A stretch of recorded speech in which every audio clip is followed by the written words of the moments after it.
তোমরা আমাকে অনেকে বলেছিলে আমি ওমকে কি করে মাছ খাওয়াই। তো দেখো, এখানে আমি দুটো পাবদা মাছ নিয়েছি। এটা ধুয়ে হলুদ আর সামান্য একটু লবণ দিয়ে মাখানো আছে। এখানে খুব সামান্য একটু তেল দেব।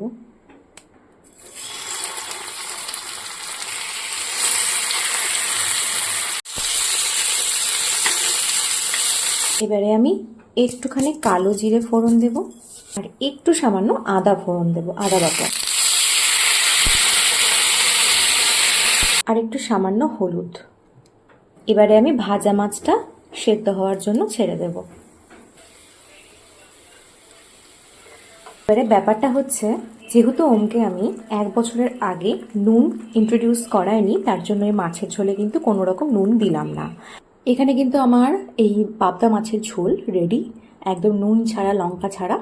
আর এটাকে এবারে ভালো করে কাটা ছাড়িয়ে একদম ছাঁকনি দিয়ে পেস্ট করে খিচুড়ির সঙ্গে মেখে খাওয়াবো, কারণ বাচ্চারা শুধু শুধু মাছ ডিম একদমই খেতে চায় না। আর এইদিকে কিন্তু আমি খিচুড়ির জন্য এই যে চাল ডাল ভিজিয়ে দিয়েছি, প্রত্যেক দিন ওকে আমি এটাই খাওয়াই।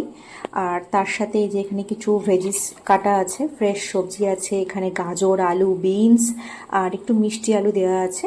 এগুলোকে ভালো করে ধুয়ে আমি এখন প্রেশার কুকারে বসিয়ে দেবো। অ্যান্ড আমি কিন্তু খিচুড়িতেও কোনো রকম নুন ইউজ করি না, সামান্য একটু সর্ষের তেল 1 থেকে 2 ফোঁটা আর তার সঙ্গে একটুখানি হলুদ দিই।